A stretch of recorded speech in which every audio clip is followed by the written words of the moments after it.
papuri at pagpaluluwalhati ay tanging sa ating pinakamamahal na Panginoong Sus po lamang. Pagbati at dobling paggalang po sa ating minamahal na iginagalang na mahal na Pastor, Evangelist Wilde E. Almeda, pag-alala sa mga banal na turo at turo at aral ng ating minamahal na ginagalang na Assistant Pastor, Lina C. Almeda. Pagbati sa mga beloved children at sa lahat po ng mga minamahal na kapatiran. Praise the Lord po sa inyo. Magandang gabi po sa inyo. Una po sa lahat, ako po ay nagpapasalamat sa ating pinakamamahal na Panginoon. Binigyan niya po ako ng chance na makapagtotoo dahil way back 1983 po nung ako po ay nasave. Bunga po ako ng aking beloved ate. Isa po siyang finest choir. Ngayon po, mga minamahal, gusto ko po ipahatid sa inyo noong mga panahon po yan ng COVID. Nangyari po na ang mga anak ko po, nagkaroon po ng problema. Yung work from home po yung aking anak na isa. Sabi niya po sa akin, nung katatapos ko lang po magpuri noon, nasa ilalim po ako ng hagdanan. Tapos tinawag niya po ako, sabi niya, Mami, sabi niya, sabi ko, bakit? Sabi ko gano'n. Mami, nahirapan akong huminga, sabi niya. So, natakot po ako noon. Sabi ko, bakit? Ano kaya nangyari? Sabi ko, basta mami, nahirapan akong huminga, sabi niya. Tapos sabi ko, naisip ko po yung mga turot aral po dito, yung mga patotoo. Ginawa ko po sa anak ko yung, bagamat katatapos ko lang po magpuri noon, ang ginawa ko po sa anak ko, sabi ko, taas mong kamay mo anak, sabi ko, magsisi ka. Sisi tayo, sabi ko sa kanya, at mag-pray tayo, walang imposible sa mahal na Panginoon, papagalingin ka. Nakiisa naman po siya sa akin noon, mga oras na yon. At sabi ko po sa kanya, kinasout ko po yun sa unat dalangin ng ating beloved honorable pastor. Yung kinasout ko po yun, iniwan ko na po siya noon. At pumasok po ako muli dun sa ilalim ng hagdanan at muli po ako nag-pray sa mahal na Panginoon. Mahal na Panginoon, bahala ka na. Huwag mo akong ipahiya, mahal na Panginoon. First time kong ginawa yun, mahal na Panginoon. Bahala ka na sa anak ko kung anong mangyayari.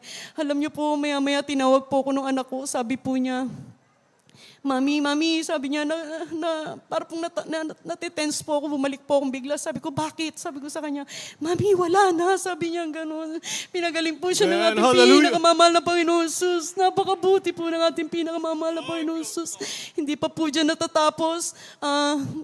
Meron po ako yung aking pong bunso. Pandemic din po noon, sabi niya sa akin, tulog na po ako noon eh.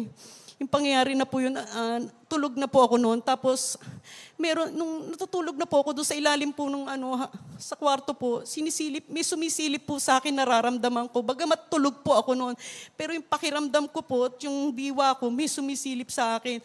So, nung binuksan ko po yung mata ko, kita ko nga po na sumisilip yung bunso ko sa akin. So, tumayo po ako. Sabi ko, ano kayang problema? Sabi kong ganun. Tapos, nung pagtayo ko po, nagpunta po ako sa CR. Umupo siya po doon sa may harapan nung table namin. Tapos umupo po siya doon sa pinakaupuan. Tapos sabi niya sa akin, Mami, ang sakit-sakit ng tiyan ko. Sabi niya gano'n. Sabi ko, bakit? Ano bang kinain mo? Sabi ko sa kanya gano'n. Wala, Mami. Sabi niya, basta masakit yung tiyan ko. Sabi niya gano'n.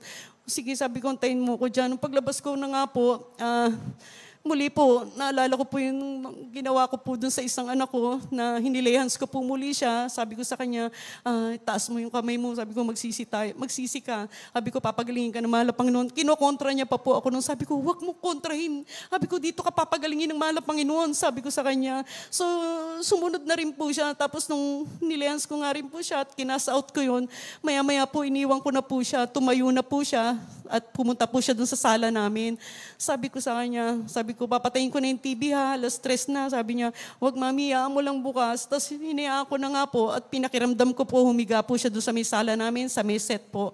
Nung nakikiramdam po ako, hindi po ako mapakali. Ayoko naman po siyang tanungin. Maya-maya po, nung paghiga niya po sa set, maya-maya po, nilapitan ko po siya dahan-dahan. Nung paglapit ko po sa kanya, nung malapit na ako, nakita ko po yung anak ko, humihilik na po siya. Hallelujah.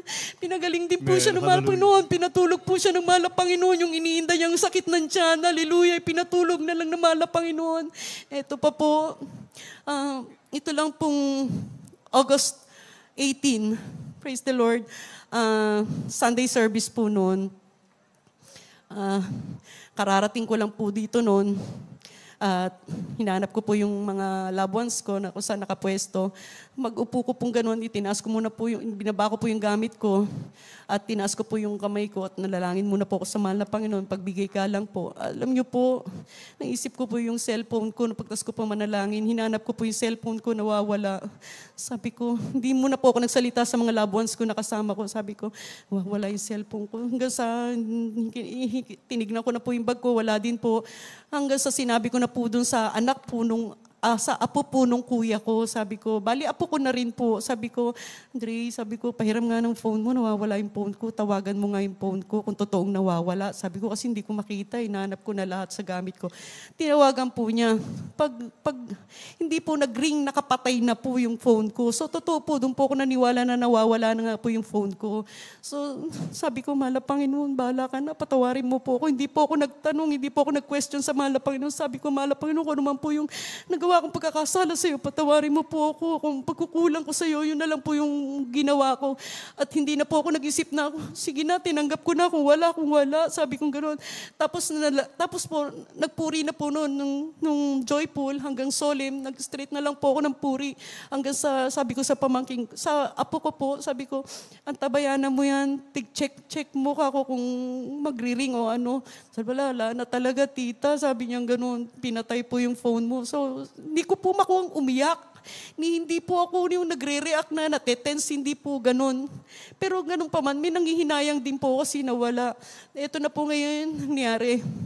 Na dumaan na po yung hanggang sa matapos mo, malapit na po matapos yung gawain. Bigla po akong tumayo, sabi ko, mahal na Panginoon, matatapos na ang gawain. Sabi kong ganun, bahala ka na, mahal na Panginoon. Kung anong kalooban mo, kung talagang nawala, tatanggapin ko po ng buong buo. Sabi kong ganun. Alam niyo po, nangyari, nung napaupo na po ako noon, nagpipreach na po ang Beloved OP noon.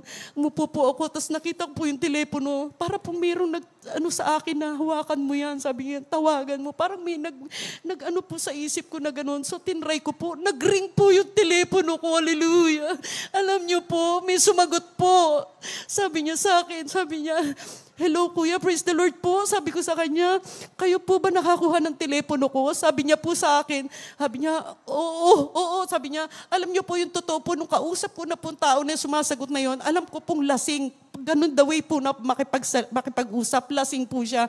At ang sabi niya po sa akin, oo, sabi niya, ako nakakuha ng telepono mo kuya. Sabi ko sa kanya, pwede po ko bubang isoli sa akin yan, ibalik sa akin.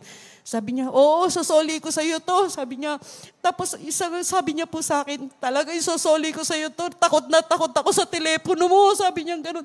Ba't po kayo natatakot? Kasi puro Jesus nakalagay dito. Jesus ng Jesus. Sabi po gano'n. Hallelujah, hallelujah, hallelujah. Sabi ko, mahal na Panginoon, wala po talaga imposible sa iyo, mahal na Panginoon. Hindi po ako binigo ng mahal na Panginoon. Yung kausap ko na po na tao na yun, sabi niya po sa akin, sabi ko sa kanya, kuya, paano ko makukuha yung telepono ko sa iyo? Sabi niya, ay wala akong pamasahe, hindi ko alam pumunta dyan, saan ka ba? Sabi niya, kayo po, saan po kayo? Sabi niya, nasa likod ako ng City Hall. Sabi niya, malayo ako. At saka, yung lasing po siya, parang hirap na hirap po siya. Sabi ko, so hindi ko po binitawan yun. Sabi ko, kuya, ganito na lang, pumunta ka rito, ako magbabayad ng pamasahe mo. Sabi niya, magta-taxi ako. Sabi niya, sige po, mag-taxi po kayo, babayaran ko po. Back and forth po, bayaran ko po yan. Sabi ko sa kanya, alam niyo po, nakikipag-usap pa po ako sa kanya, wala pa po 10 minuto, na-meet up ko na po siya. Nung pagbaba ko doon, nagtataka po talaga ako. Hallelujah. Tapos alam niyo po, pagbaba niya po ng taxi, talaga po yung kung ano po yung pagkakaano ko sa kanya, siya na lasing po talaga. Talagang amoy alak po siya, singaw na singaw sa kanya. Sabi niya po sa akin, sabi niya, oh, ito yung cellphone mo, nakakatakot yung cellphone mo. Sabi niya po, hallelujah, hallelujah, hallelujah. Kasi po meron din po yung leaflets na yung sticker po sa phone ko. Tapos sabi niya, yan na yung telepono mo, sabi niya. Tapos nangangatwiran pa po siya, sabi niya, hindi ko yan kinuha, hindi ko yan ninakaw. Sabi niya, opo kuya. Sabi niya, napulot ko yan sa jeep ng Muñoz. Sabi niya gano'n. Doon po talaga, parang naisip ko rin na doon po nalaglag yung phone ko kasi nasa bulsa ko nga po. Salamat po sa mahal na Panginoon at naisoli po yung phone ko. Siyempre po, binigyan po natin kahit papano ng konting blessing yung nakapulot po ng cellphone. Ito pa po, Kahapon lang po yun nangyari. Ito pong pangyayari na to. Namili po ako sa bayan ng Novaliches. Namalengke po ako. At inabot po ako ng gabi.